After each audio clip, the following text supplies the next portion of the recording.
Friends, இன்றைக்கி நம்ம என்ன பார்க்க போகிறோம்னா, டிஎன்பிஎஸ்சி இப்போ ரீசெண்டாக தான் அவங்களுடைய குரூப் 4 தேர்வுக்கான சிலபஸை மாற்றி விட்டாங்க. அந்த குரூப் 4 சிலபஸில் பொது அறிவு பகுதியில் முதல் யூனிட்டாக இருக்கிறது அறிவியல்.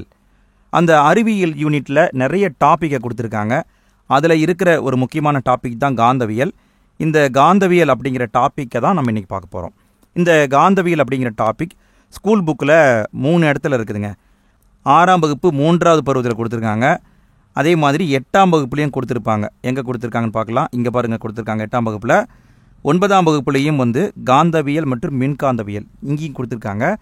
3 இடத்துல காந்தத்தை பற்றி கொடுத்துருக்காங்க.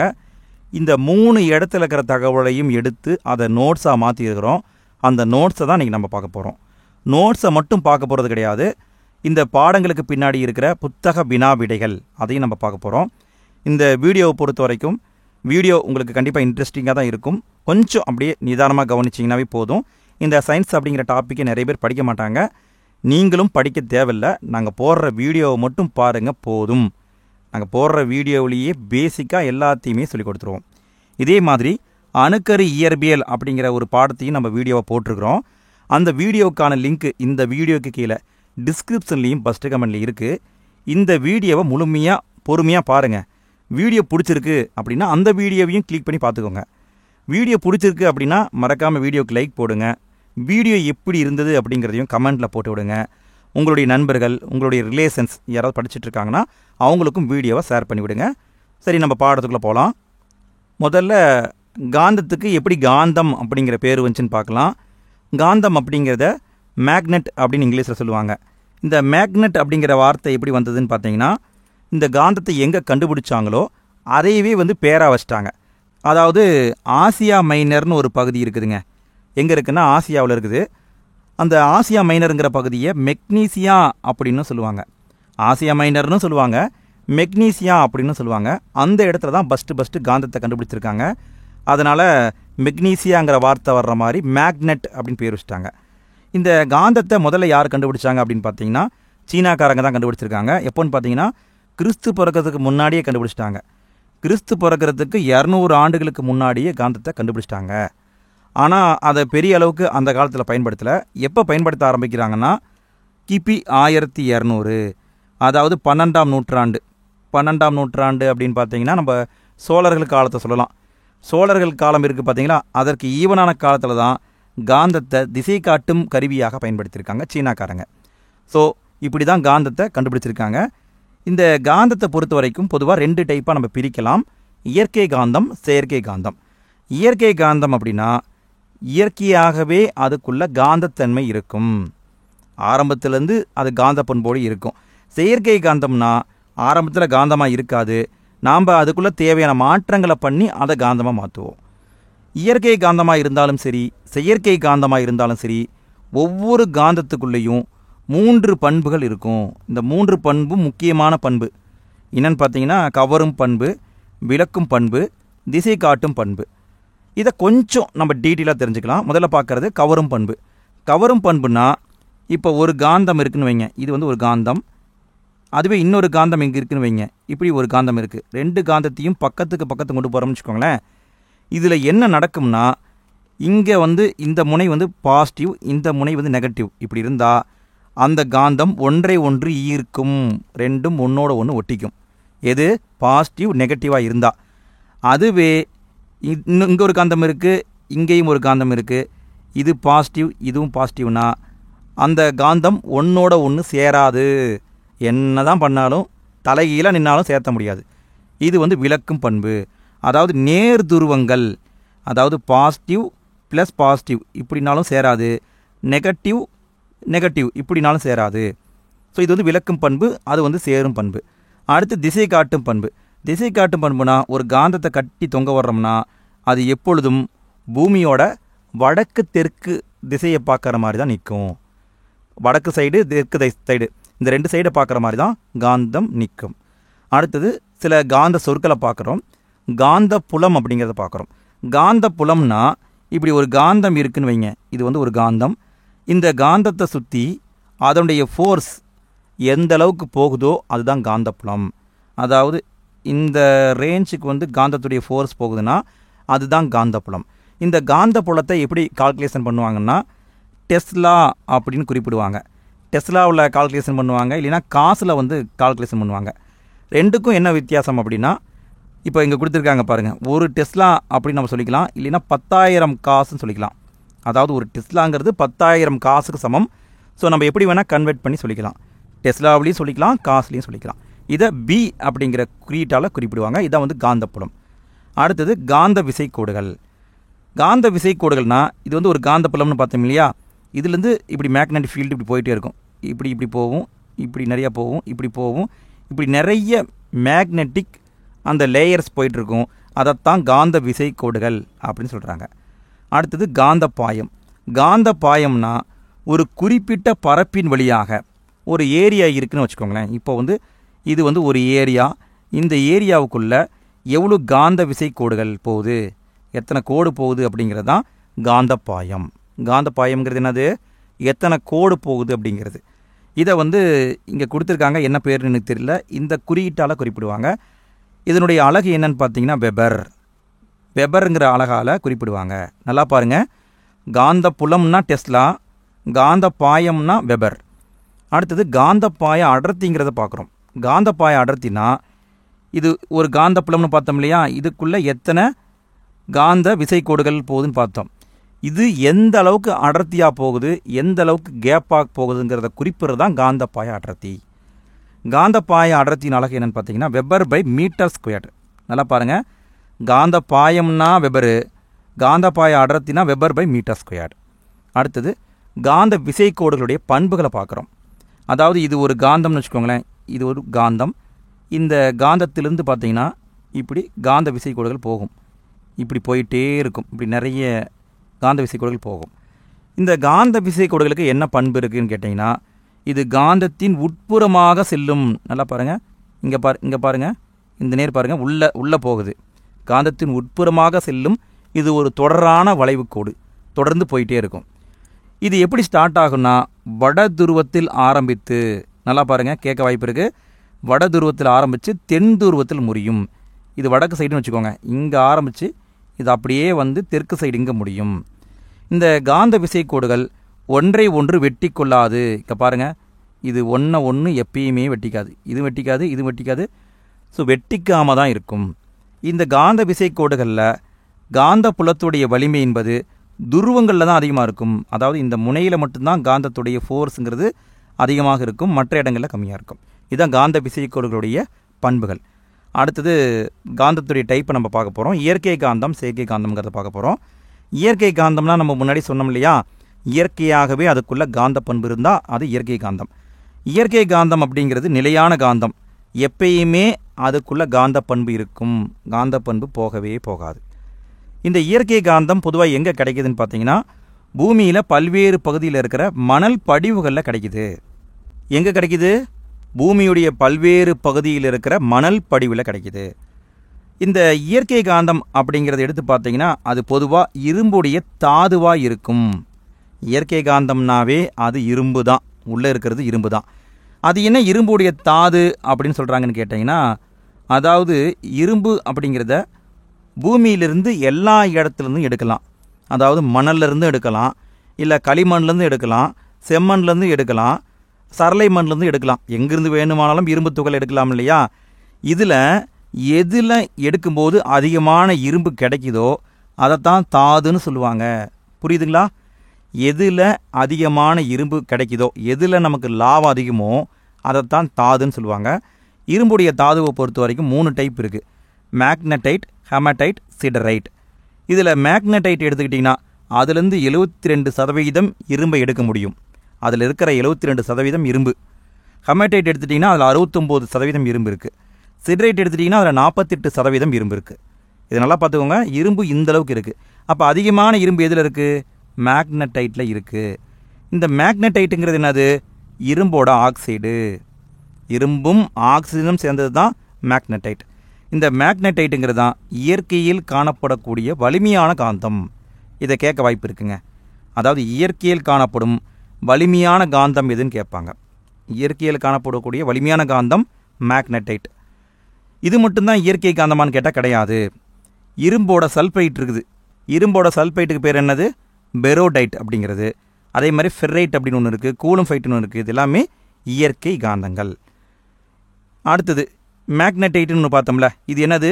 இரும்போட ஆக்சைடு. இதன் வாய்ப்பாடு Fe3O4. இந்த இரும்புடைய தாதுக்களில் மேக்னடைட்டில் தான் அதிகமான காந்த பண்பு இருக்குது. அடுத்தது காந்தத்தை பற்றி பேசும்போது, இந்த பூமியே ஒரு மிகப்பெரிய காந்தம் தாங்க. நம்முடைய பூமி இருக்கா, பூமியே ஒரு மிகப்பெரிய காந்தம் தான். இது யார் கண்டுபிடிச்சிருக்காங்கன்னா, வில்லியம் கில்பர்ட் அப்படிங்கிற ஒரு சயின்டிஸ்ட் கண்டுபிடிச்சிருக்காரு. யார்? William Gilbert. இந்த வில்லியம் கில்பர்ட் தான் காந்தவியல் அப்படிங்கிற ஒரு பிரிவு உருவாக காரணமானவர். பூமி மிகப்பெரிய காந்தம் அப்படின்னு ஃபஸ்ட்டு சொன்னவர் இவர் தான் முதல் முறையான காந்தக்கல் பற்றி ஆய்வு பண்ணியிருக்காரு. காந்தக்கல்லை பற்றி முறையாக ஆராய்ச்சி பண்ணது யாருன்னு பார்த்தீங்கன்னா இந்த வில்லியம் கில்பர்ட் தான். இவர் எழுதிய புத்தகம் என்னென்னு பார்த்துக்கோங்க, தி மேக்னைடைட் அப்படிங்கிற புத்தகம். அடுத்தது செயற்கை காந்தத்துக்கு நம்ம போகிறோம். அதாவது இது வரைக்கும் நம்ம பார்த்தது இயற்கையான காந்தம். அடுத்து நம்ம பார்க்குறது செயற்கையான காந்தம். செயற்கையான காந்தம்னா மனுஷனால் உருவாக்கப்படக்கூடிய காந்தம். இந்த செயற்கை காந்தத்தை பொறுத்த வரைக்கும் பொதுவாக 2 டைப்பாக பிரிக்கிறாங்க. ஒன்று வன்காந்த பொருள், இன்னொன்று மென்காந்த பொருள். அதாவது வலிமையான காந்தம், மென்மையான காந்தம். இதை பற்றி நம்ம அடுத்து கொஞ்சம் பார்ப்போம், சரிங்களா? இந்த வலிமையான காந்தம் மென்மையான காந்தத்துக்கு என்ன வேறுபாடுன்னு பார்த்தீங்கன்னா, அதுக்குள்ளே இருக்கிற அணு அமைப்பு. எந்த அளவுக்கு அணு அமைஞ்சிருக்குதோ அதுதான் காரணம். அடுத்தது இதை பொறுத்த வரைக்கும் காந்தத்தை, செயற்கை காந்தத்தை 3 வகையாக பிரிக்கிறாங்க. காந்த பொருளை 3 வகையாக பிரிக்கிறாங்க. டயா காந்த பொருள், பாரா காந்த பொருள், பெர்ரோ காந்த பொருள். இது என்ன அப்படின்னு கேட்டிங்கன்னா, டயா காந்த பொருள் இருக்குது பார்த்தீங்களா, இது அதாவது வன்மையான காந்த பொருள். இதை காந்தமாக மாற்றுறது ரொம்ப கஷ்டம். இதை காந்தமாக மாற்றுறது ரொம்ப கஷ்டம். அதே பாரா காந்த பொருள் இருக்குது பார்த்தீங்களா, இதுவும் ஓரளவுக்கு மென்மையான காந்த பொருள். ஃபெர்ரோவும் ஓரளவுக்கு மென்மையான காந்த பொருள். இதை ஈஸியாக காந்தமாக மாற்றிடலாம், இதை ஓரளவுக்கு மாற்றலாம், இதை காந்தமாக மாற்றுறது கஷ்டம். ஸோ இப்படி 3 விதமான காந்த பொருட்கள் இருக்குது. இதை பற்றி கொஞ்சம் டீட்டெயிலாகவே பார்த்துக்குவோம். முதல்ல பார்க்குறது டயா காந்த பொருள். டயா காந்த பொருளுங்கிறது வலிமையான காந்த பொருள். காந்தமாக மாற்றுறது ரொம்ப கஷ்டம். இது எப்படி செயல்படுங்கிறத பார்க்கலாம். ஒரு சீரான காந்த புலம் இருக்குதுன்னு வச்சுக்கோங்களேன்.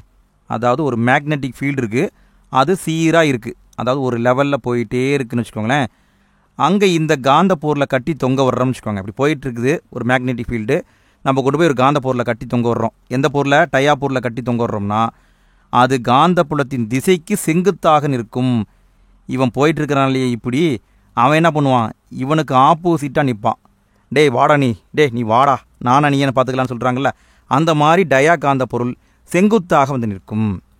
இது சீரான காந்த புலத்தில். அதுவே ஒரு சீரற்ற காந்த புலமாக இருக்குதுன்னு வச்சுக்கோங்களேன். அதாவது ஒரு ஃபோர்ஸ் அதிகமாக இருக்குது, ஒரு ஃபோர்ஸ் சின்னதாக இருக்குது, இன்னொரு ஃபோர்ஸ் அதிகமாக இருக்குது. இப்படி சீரற்று இருக்குன்னா அங்கே என்ன நடக்கும்னா, வலிமை மிகுந்த பகுதியிலிருந்து வலிமை குறைந்த பகுதியை நோக்கி டயா காந்த பொருள் போகும். இதில் இது வலிமை அதிகம், இது வலிமை குறைவு. அப்போ இங்கிருந்து கிளம்பி வலிமை குறைந்த பகுதி எதுவோ அதை நோக்கி போயிடும். எப்போ? சீரற்ற காந்த புலத்தில்.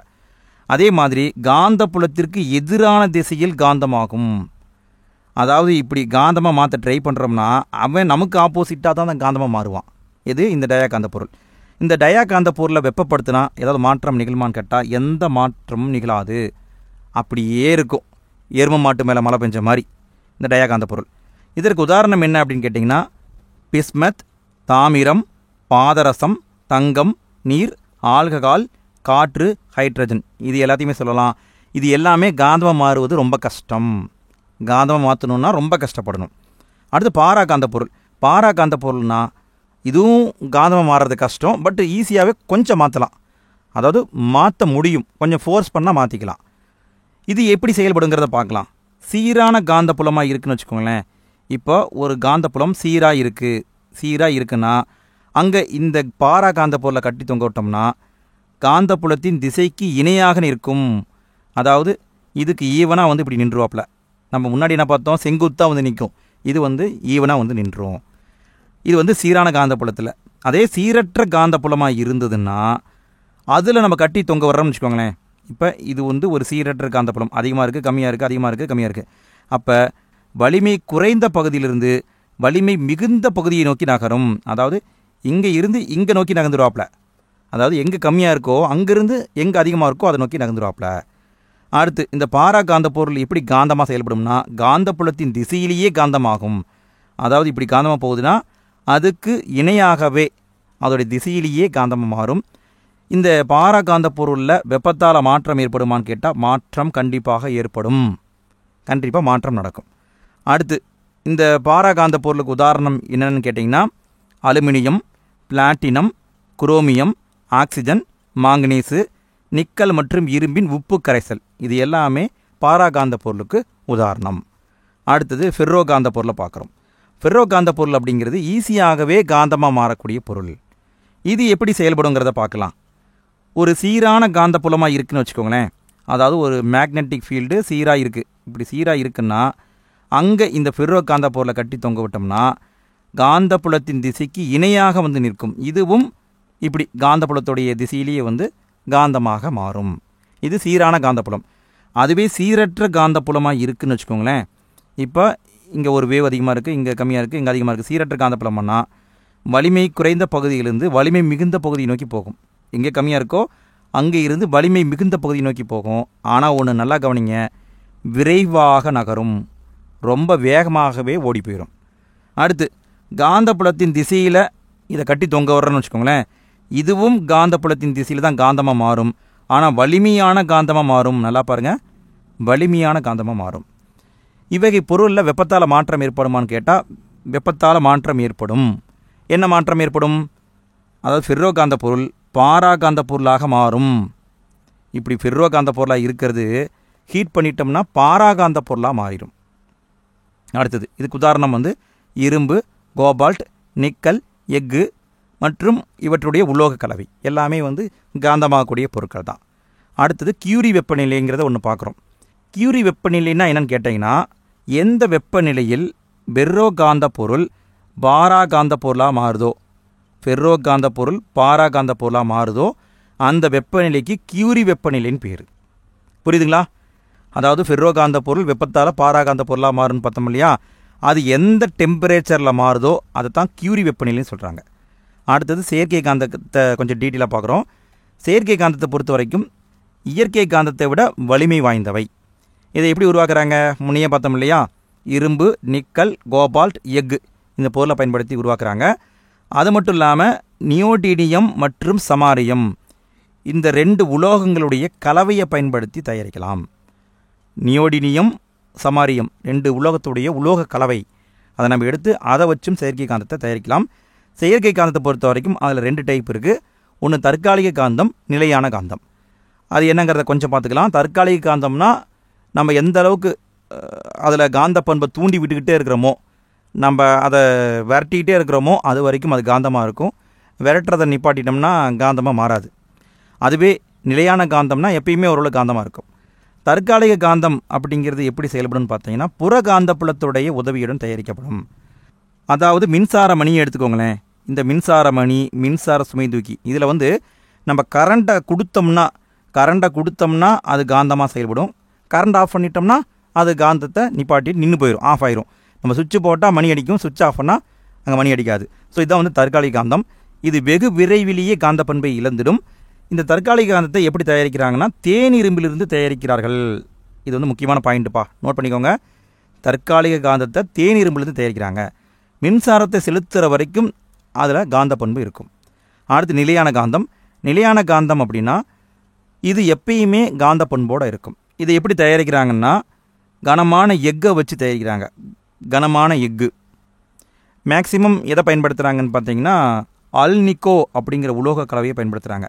அல்னிக்கோவில் இதில் வரக்கூடிய மீனிங் என்னென்னு பார்த்தீங்கன்னா ஏஎல் அப்படின்னா அலுமினியம், என்ஐனா நிக்கல், சிஓனா கோபால்ட். அலுமினியம், நிக்கல், கோபால்ட் இந்த 3 உலோகங்களை பயன்படுத்தி தயாரிக்கிறது தான் அல்னிக்கோ காந்தம். அல்னிக்கோ காந்தம் அப்படிங்கிறது ஒரு நிலையான வலிமையான காந்தம். இதை எங்கே பயன்படுத்துகிறாங்க அப்படின்னு பார்த்தீங்கன்னா குளிர்பதனி, அதாவது ஃப்ரிட்ஜ் இருக்கு இல்லையா, அதுலேயும் ஒளிப்பெருக்கி ரேடியோவில் காந்த ஊசியிலாம் பயன்படுத்துகிறாங்க. அடுத்து பசு காந்தம்னு ஒன்று இருக்குது. அல்னிக்கோ காந்தம்னு ஒன்று பார்த்தோம் இல்லையா, அதுக்கு இன்னொரு பேர் இருக்குது, பசு காந்தம் அப்படின்னு சொல்லுவாங்க. பசு காந்தம்னு ஏன் சொல்கிறாங்கன்னா அதாவது பசு இருக்கு இல்லையா, பசுமாடு. இந்த பசுமாடு புல் போய் மேய்ஞ்சிட்டு இருக்கும்போது தெரியாதனமாக இரும்பு பொருட்கள் அதோடைய வயிற்றுக்குள்ளே போயிடும். அதை வெளியே எடுக்கணும்னா இந்த காந்தத்தை பயன்படுத்துவாங்க. ஸோ அல்னிகோ காந்தத்தை பசு காந்தம்னு சொல்கிறாங்க. அடுத்தது புவி காந்தத்தை கொஞ்சம் பார்க்குறோம். இந்த பூமியே ஒரு மிகப்பெரிய காந்தம் அப்படின்னு நம்ம பார்த்தோம் இல்லையா. இந்த பூமியை பொறுத்த வரைக்கும் இந்த பூமி எப்படி இருக்குது, இப்படி பூமி வந்து இப்படி ரவுண்டாக இருக்கும், அதாவது இந்த ஷேப்பில் இருக்கும். இந்த பூமிக்குள்ளே பார்த்தீங்கன்னா ஒரு காந்தம் இருக்கும், பூமிக்குள்ளேயும் ஒரு காந்தம் இருக்கும், பூமிக்கு வெளியேயும் ஒரு காந்தம் இருக்கும். இந்த பூமிக்குள்ளே பார்த்தீங்கன்னா பூமிக்கு உள்ளே வந்து இது பாசிட்டிவ் இது நெகட்டிவாக இருக்கலாம், பூமிக்கு வெளியேயும் மேக்னெட்டிக் ஃபீல்டு இருக்கும் இல்லையா, இதில் வந்து இது பாசிட்டிவ் இது நெகட்டிவாக இருக்கலாம். ஸோ அப்போ தான் அந்த ஃபீல்டு வந்து கரெக்டாக மெயின்டைன் ஆகிட்டு இருக்கும். அப்போ பார்க்கும்போது பூமியுடைய காந்தத்தின் வடமுனை வடக்கு முனை வந்து பூமியுடைய தெற்கு முனைக்கு பக்கத்தில் இருக்கும். இந்த கூற்றை பார்த்துக்கோங்க போதும். அதாவது கற்பனையான காந்தத்துடைய வடமுனை பூமியுடைய தெற்கு பக்கத்தில் இருக்கும். அதாவது இங்கே வெளியே வந்து பாசிட்டிவ்னா உள்ளே வந்து நெகட்டிவ் இருந்தால் தானே அது ஒன்றை ஈர்த்துக்கிட்டு ஒரே அளவுக்கு இருக்கும், இல்லைன்னா அது எதுக்கும் இல்லையா. ஸோ அதை சொல்கிறாங்க. அடுத்து இந்த காந்த துருவங்களை இணைக்கக்கூடிய நேர் அச்சு, இந்த அச்சு இருக்கு இல்லையா, இந்த அச்சை வந்து காந்த அச்சுன்னு சொல்லுவாங்க. இந்த காந்த அச்சும் பூமியுடைய அச்சும் ஒரே இணையாக இருக்கான்னு கேட்டால் கிடையாது. அதாவது பூமி இப்படி ரவுண்டாக இருக்குன்னா இது பூமியுடைய அச்சு, காந்தத்துடைய அச்சு இப்படி இருக்கும். அதாவது இப்படி நேராக இப்படியெல்லாம் இருக்காது, இப்படி கொஞ்சம் சாஞ்சு தான் இருக்கும். எவ்வளோ சாஞ்சு இருக்குன்னா 10 டிகிரி முதல் 5 டிகிரி வரை சாய்ந்து இருக்கும். கொஞ்சம் வேரியேஷனாக தான் இருக்குது. பூமியோட அச்சும் காந்தத்தோட அச்சும் கொஞ்சம் வேரியேஷனாக தான் இருக்குது. அடுத்தது பூமியுடைய காந்தத்திற்கான பண்பை பார்க்குறோம். பூமியில் எப்படி காந்த பண்பு உருவாகிருக்கு அப்படின்னு பார்த்தீங்கன்னா பூமிக்குள்ளே நிறைய காந்த பொருட்கள் இருக்குது, அதனால் காந்த பண்பு வந்திருக்கலாம். சூரியன்லேருந்து வரக்கூடிய கதிர்வீச்சினால் காந்த பண்பு உருவாகியிருக்கலாம். நிலவு சுற்றிக்கிட்டே இருக்கு இல்லையா, அந்த நிலவு பூமியை சுற்றிக்கிட்டே இருக்கிறதுனால அதனாலேயும் ஒரு மேக்னெட்டிக் ஃபீல்டு கிரியேட் ஆகிருக்கலாம். பூமியில் இருக்கிற உலோகப் பொருட்களுடைய அளவு அதன் காரணமாகவும் இருக்கலாம். பல ரீசன் சொல்கிறாங்க, பட் எது உறுதியான ரீசன் அப்படிங்கிறது தெரியல. அடுத்தது வலிமையான காந்தங்களை பார்க்குறோம். இந்த பூமியில் கிடைக்கிற காந்தங்களில் வலிமையானது அப்படின்னு பார்த்தீங்கன்னா, அதாவது இயற்கையாக பார்க்கும்போது மேக்னடைட்டுன்னு ஒன்று பார்த்தோம் இல்லையா, இரும்போட ஆக்சைடு, அதுதான் வலிமையான காந்தம் இயற்கையாக கிடைக்கிற காந்தத்தில். அதுவே செயற்கையாக கிடைக்கிற காந்தத்தில் பொறுத்த வரைக்கும் நியோடிமியம் காந்தம்னு ஒன்று இருக்குது, அதுதான் இந்த பூமியில் இருக்கிற வலிமையான காந்தம். அதாவது நல்லா பாருங்கள், மேக்னடைட்டை விட வலிமை அதிகம். ஆனால் இந்த மேக்னடைட்டுங்கிறது இயற்கை காந்தம், நியோடிமியம்ங்கிறது செயற்கையாக தயாரிக்கப்பட்ட காந்தம். அடுத்து இந்த பிரபஞ்சத்திலேயே மிகவும் வலிமையான காந்தம் எதுன்னு பார்த்தீங்கன்னா மேக்னிட்டார் அப்படின்னு சொல்லி ஒரு காந்த நட்சத்திரம் இருக்குது, காந்த நியூட்ரான் விண்மீன். இதுதான் இன்னைக்கு வரைக்கும் நடைமுறையில் இருக்கிற வலிமையான காந்தம். இந்த மேக்னிட்டார் எப்படி இருக்குன்னு பார்த்தீங்கன்னா 20 கிலோமீட்டர் விட்டமும் சூரியனை போல் 2 அல்லது 3 மடங்கு நிறையும் கொண்டது. அந்த விட்டம் பாருங்கள், வெறும் 20 கிலோமீட்டர் தான். ஆனால் எவ்வளோ நிறை பார்த்தீங்களா, சூரியனை விட 2-3 மடங்கு நிறை அடர்த்தியாக கொண்டது. இதோடைய வலிமை எந்த அளவுக்குன்னு பார்த்தீங்கன்னா ஒரு உயிரினம், அதாவது ஒரு மனுஷன் ஒரு எறும்பு ஏதோ ஒன்று இந்த மேக்னிட்டாராலேருந்து 1000 கிலோமீட்டர் தூரத்தில் இருந்தால் கூட, எப்படி நல்லா பாருங்கள், மேக்னிட்டார் நட்சத்திரம் இருக்கு இல்லையா, அங்கே இருந்து 1000 கிலோமீட்டர் டிஸ்டன்ஸில் ஒரு மனுஷன் இருக்கிறான்னு வச்சுக்கோங்களேன். அந்த மனுஷனில் ரத்தத்தில் இரும்பு அணுக்கள் இருக்குது, ஹீமோகுளோபின் அப்படிங்கிற இரும்பு அணுக்கள். அந்த இரும்பு அணுவக்கோட உறிஞ்சி எடுத்துருமா. புரியுதுங்களா? மனுஷனோட ரத்தத்துக்குள்ளே இரும்பு இருக்குது, அந்த இரும்பக்கோட உறிஞ்சி எடுத்துருமா அந்த மேக்னிட்டார். அந்தளவுக்கு வலிமை வாய்ந்ததுன்னு சொல்கிறாங்க.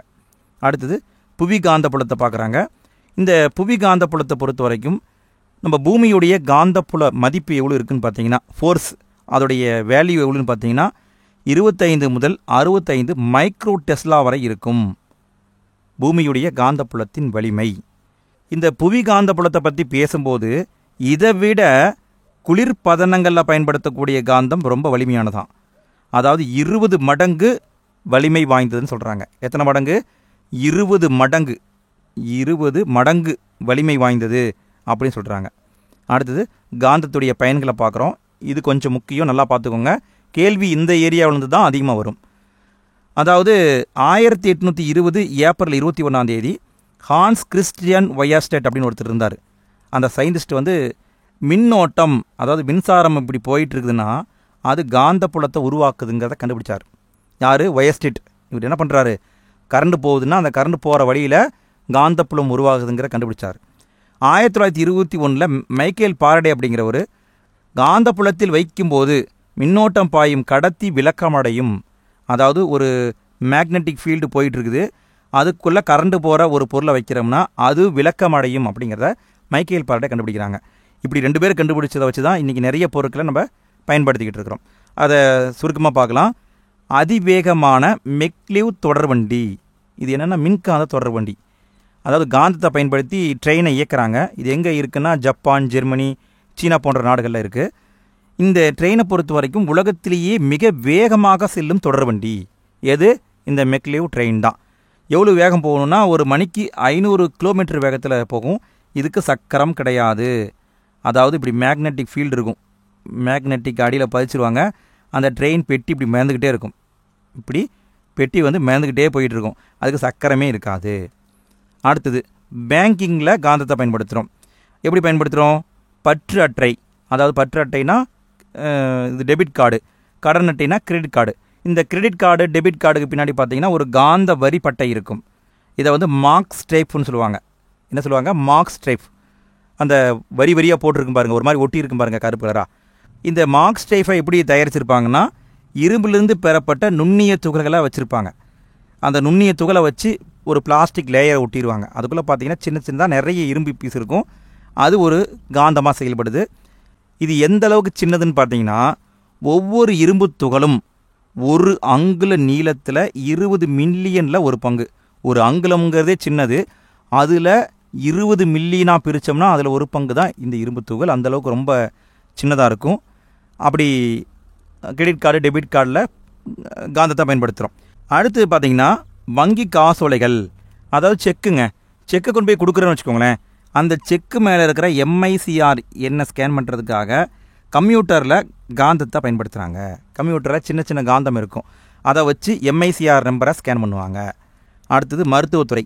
மருத்துவத்துறையில் எங்கே பயன்படுத்துவாங்கன்னா MRI ஸ்கேன்னு சொல்லுவோம்ல, அங்கே பயன்படுத்துகிறாங்க.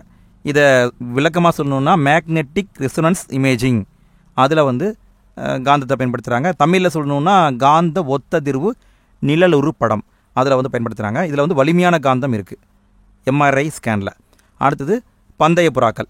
பந்தய புறாக்கள்னால் புறாவை பந்தயம் கட்டுறாங்கன்னு வச்சுக்கோங்களேன். என் புறா எவ்வளோ தூரம் போயிட்டு திரும்பி ரிட்டர்ன் வரும் அப்படின்ட்டு அந்த புறா போயிட்டு திரும்ப லொக்கேஷனை கண்டுபிடிச்சி அதே இடத்துக்கு வந்துடும். அதுக்கு காரணம் என்னென்னா அந்த புறாவுடைய மூக்கில் மேக்னடைட் அப்படிங்கிற காந்த பொருள் இருக்குது. அந்த காந்த பொருளால் அது எந்த திசையில் போகுது, எங்கே போகுதுங்கிறத கண்டுபிடிச்சி திரும்ப வந்துடுது. அடுத்தது காந்தத்துடைய பண்புகளை இழக்கிறத பார்க்குறோம். இதை கடைசி பாயிண்ட்டாக வச்சுருக்கிறோம். அதாவது காந்தம் நிலையாக இருக்குமான்னு கேட்டால் இருக்காது. காந்தம் சில நேரத்தில் காந்த பண்பை இழந்துடும். எப்போல்லாம் இழக்கும்னு பார்த்தீங்கன்னா நீண்ட காலம் காந்தத்தை பயன்படுத்தலைன்னா அது யூஸ் இல்லாமல் போயிடும்.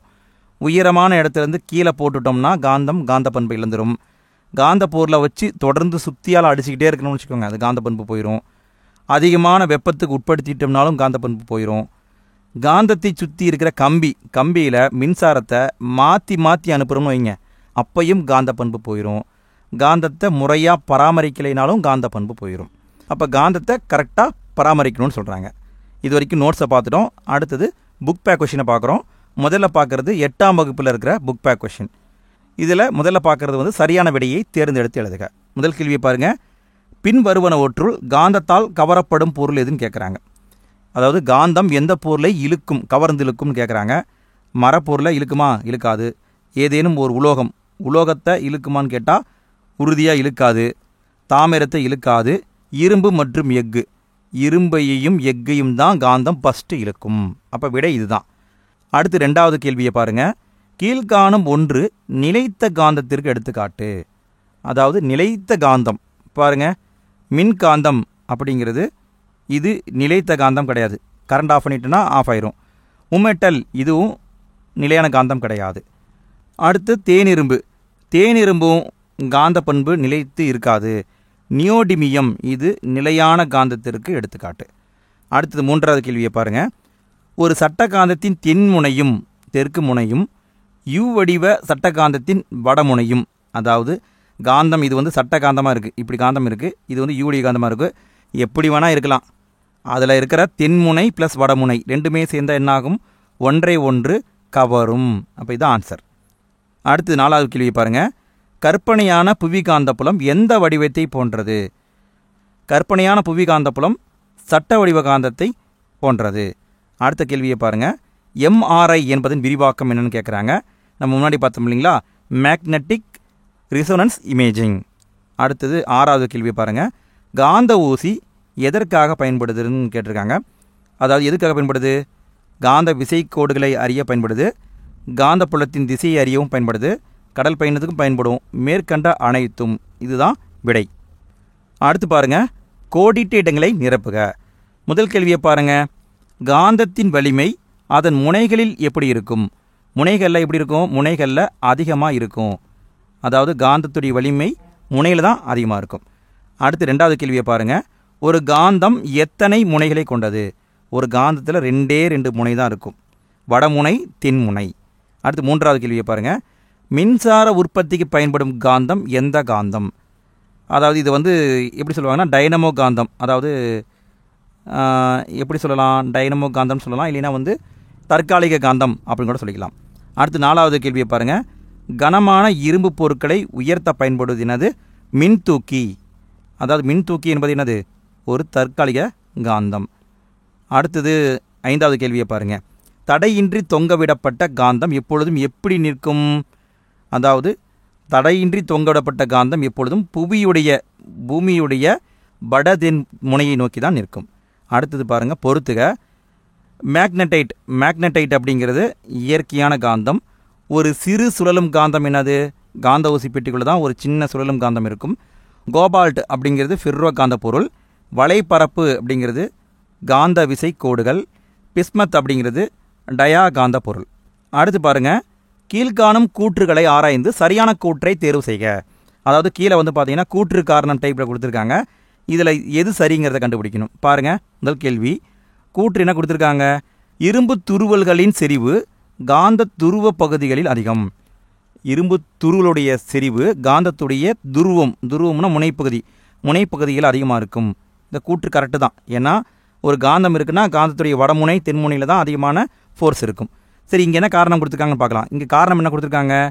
காந்தங்கள் மிகவும் கூர்மையானவையெல்லாம் கிடையாது, காந்தத்தின் முனைகளில் வலிமை அதிகம். அப்போ கூற்று மட்டும்தான் சரி, காரணம் தவறு. அடுத்து 2வது கேள்வியை பாருங்கள். கூற்று என்ன கொடுத்துருக்காங்க? பூமியின் காந்தப்புலம் அதன் உள்ளகத்தில் உள்ள இரும்பினால் உருவாக்கப்படுகிறது.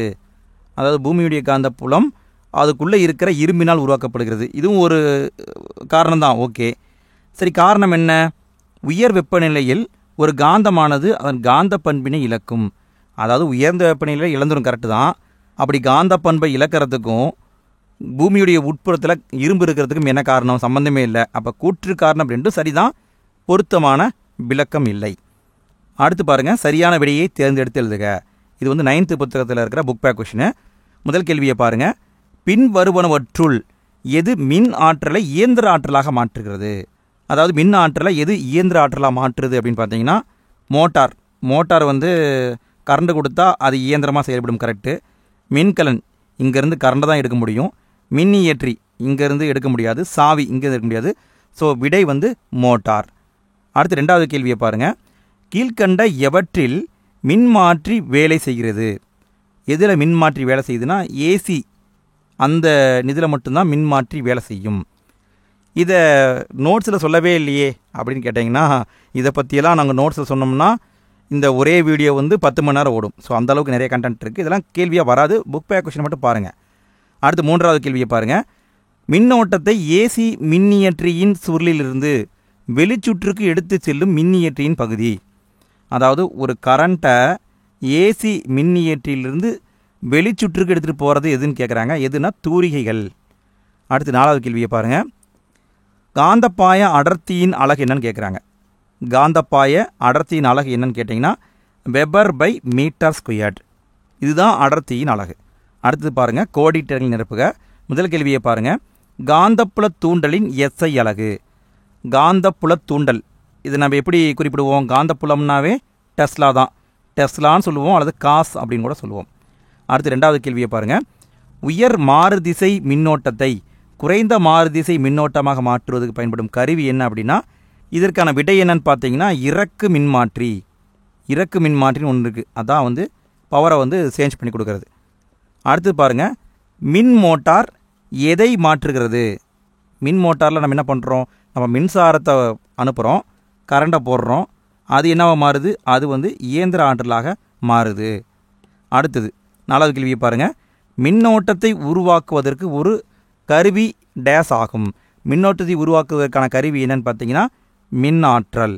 மின்னாற்றல் தான் மின்னோட்டத்தை உருவாக்கும், அதை சொல்லலாம். மின்னாற்றல் தான் மின்னோட்டத்தை உருவாக்குவதற்கான ஒரு கருவி ஆகும். அடுத்தது பொறுத்துக பாருங்கள். காந்தப்பொருள். காந்தப்பொருள் அப்படிங்கிறது இரும்பு, காந்தமில்லாத பொருளுங்கிறது மரம். மின்னோட்டம் மற்றும் காந்தவியல் இதை சொன்னவர் அயஸ்டெட்டு. அடுத்து மின்காந்த தூண்டல் இதை சொன்னவர் பாரடே. மின்னியற்றி அப்படிங்கிறது தூண்டல் முறையில் இயங்குது.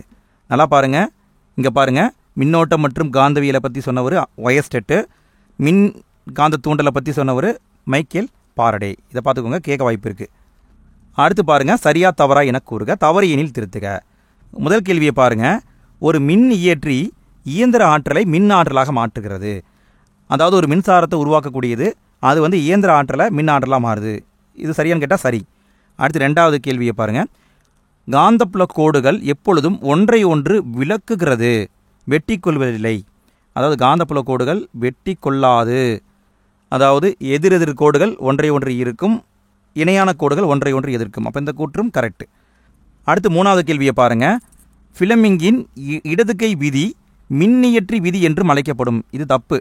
அதாவது வலது கை விதின்னு ஒன்று இருக்குதுப்பா, அந்த வலது கை விதி தான் மின்னியற்றி விதி என்று அழைக்கப்படுகிறது. இதை கேட்க வாய்ப்பு இருக்குது, பார்த்துக்கோங்க. ஃபிலமிங்குடைய வலது கை விதி தான் மின்னியற்றி விதி. அடுத்தது 4வது கேள்வியை பாருங்கள். சுருளின் பரப்பை குறைப்பதன் மூலம் மின் மோட்டாரின் சுழற்சி வேகத்தை அதிகரிக்கலாம். எப்படிப்பா அதிகரிக்க முடியும்? சுருளோட பரப்பை அதிகரித்தாதான் மின் மோட்டாருடைய வேகத்தை அதிகரிக்க முடியும். அப்போ இந்த கூற்று தவறு. அடுத்து 5வது கூற்று பாருங்கள். ஒரு மின்மாற்றி நேர்திசை மின்னோட்டத்தை மாற்றுகிறது. அதாவது ஒரு மின்மாற்றி நேர்திசை மின்னோட்டத்தை மாற்றாது, மாறு திசை மின்னோட்டம், அதாவது மாறி மாறி போகிறது தான் மின்மாற்றி மாற்றிவிடும். நேராக போகிற கரண்ட் எதுக்கு அது மாற்றாது. அடுத்து 6வது கூற்றை பாருங்கள். ஒரு இறக்கு மின்மாற்றியில் முதன்மை சுற்றில் உள்ள சுருள்களின் எண்ணிக்கை துணை சுற்றில் உள்ள சுருள்களின் எண்ணிக்கையை விட அதிகமாக உள்ளது. அதாவது ஒரு இறக்கு மின்மாற்றி இருக்குது, அதில் முதன்மை சுற்றில் உள்ள சுருள்களின் எண்ணிக்கை துணை சுற்றில் உள்ள சுருள்களின் எண்ணிக்கையை விட அதிகமாக உள்ளதுன்னு கொடுத்துருக்காங்க. இது சரியா அப்படின்னு கேட்டிங்கன்னா சரி. இந்த கூற்று கரெக்டு தான். அடுத்து 6ஆம் வகுப்பில் இருக்கிற புக் பேக் கொஷினை பார்க்குறோம். முதல்ல பார்க்குறது சரியான விடையை தேர்ந்தெடுத்து எழுதவும். இது பேசிக்காக தான் இருக்கும். முதல் கேள்வியை பாருங்கள். காந்தத்தால் ஈர்க்கப்படும் பொருள் எதுன்னு கேட்டிருக்காங்க. எது ஈர்க்கப்படும்? ஊசி ஈர்க்கப்படும், காந்த ஊசி. அடுத்து 2வது கேள்வியை பாருங்கள். மாலுமி திசை காட்டும் கருவிகளை முதலில் செய்து பயன்படுத்தியவர்கள் யார்? சீனர்கள் தான் பயன்படுத்தியிருக்காங்க. அடுத்து 3வது கேள்வியை பாருங்கள். தங்கு தடையின்றி தொங்கவிடப்பட்ட காந்தம் எப்பொழுதும் எந்த திசையில் நிற்கும்னா வடக்கு தெற்கு, இந்த திசையில் தான் நிற்கும். அடுத்து 4வது கேள்வியை பாருங்கள். காந்தங்கள் தன் காந்தத்தன்மையை இழப்பதற்கு காரணம் என்ன? அதாவது காந்தத்தை நம்ம சுத்தியால் தட்டினோம்னா காந்த பண்பு போயிடும். பயன்படுத்தினா போகாது, பாதுகாப்பாக வச்சுருந்தா போகாது, சுத்தப்படுத்தினா போகாது, சுத்தியால் தட்டினா காந்த பண்பு போயிடும். அடுத்து 5வது கேள்வியை பாருங்கள். காந்த ஊசி பெட்டியை பயன்படுத்தி எதை அறிந்து கொள்ள முடியும் அப்படின்னா, அதாவது திசையை அறிந்து கொள்ள முடியும். நம்ம எந்த திசையில் போயிட்டுருக்குறோம் அப்படிங்கிறத கண்டுபிடிக்க முடியும். அடுத்தது கோடிட்ட இடங்களை நிரப்புக. முதல் கேள்வியை பாருங்கள். செயற்கை காந்தங்கள் எந்த வடிவங்களில் தயாரிக்கப்படுகின்றன? அதாவது செயற்கை காந்தத்தை நம்ம எந்த வடிவத்தில் வேணாலும் தயாரிக்கலாம். அதாவது லாட காந்தம் சொல்லுவாங்களே அந்த டைப்பு, உருளை அந்த வடிவத்தில் தயாரிக்கலாம், இல்லைன்னா சட்ட காந்தம், எப்படி வேணால் நம்ம தயாரிக்கலாம். அடுத்து 2வது கேள்வியை பாருங்கள். காந்தத்தால் ஈர்க்கப்படும் பொருள் காந்த பொருள் அப்படின்னு அழைப்போம்.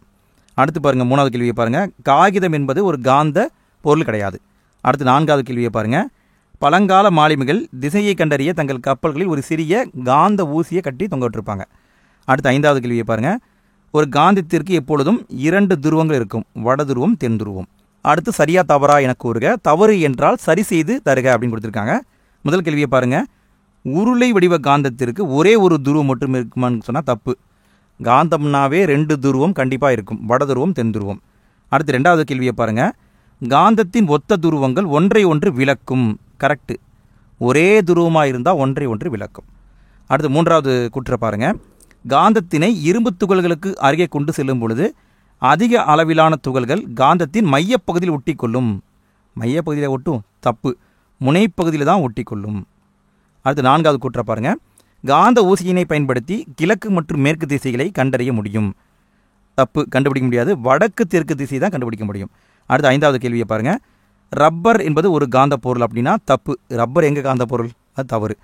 அடுத்தது பாருங்கள், பொறுத்துக. காந்த திசை காட்டி எங்கே பயன்படுத்துவாங்க? காந்த ஊசியில் பயன்படுத்துவாங்க. ஈர்ப்பு அப்படின்னா எதிரெதிர் துருவங்கள் ஒன்றை ஒன்று இருக்கும். விலக்குதல்னா மொத்த துருவங்கள் ஒன்றை ஒன்று விலக்கும். காந்தத்தின் துருவங்கள் அதிகமான காந்த சக்தியை வச்சுருக்கும். காந்தத்துடைய முனையில் தான் சக்தி அதிகமாக இருக்கும். இந்த வீடியோ உங்களுக்கு பிடிச்சிருக்குன்னு நினைக்கிறேன். இதே மாதிரி நிறைய வீடியோ போட்டிருக்கிறோம். அந்த வீடியோக்கான லிங்க் இந்த வீடியோக்கு கீழே டிஸ்கிரிப்ஷன்லையும் ஃபஸ்ட் கமெண்ட்லையும் இருக்குது. தேவைப்பட்ட கிளிக் பண்ணி பாருங்கள். அணுக்கரு இயற்பியல் அப்படின்னு சொல்லிட்டு ஒரு முக்கியமான அறிவியல் பாடத்தை நம்ம வீடியோவை போட்டிருக்கிறோம். அடுத்த வீடியோக்கான லிங்க்கு இந்த வீடியோடைய எண்டு ஸ்க்ரீனில் வந்திருக்கும். அதை கிளிக் பண்ணுங்கள். அதில் வேறு ஒரு முக்கியமான சயின்ஸ் டாப்பிக்கை நம்ம பார்க்கலாம்.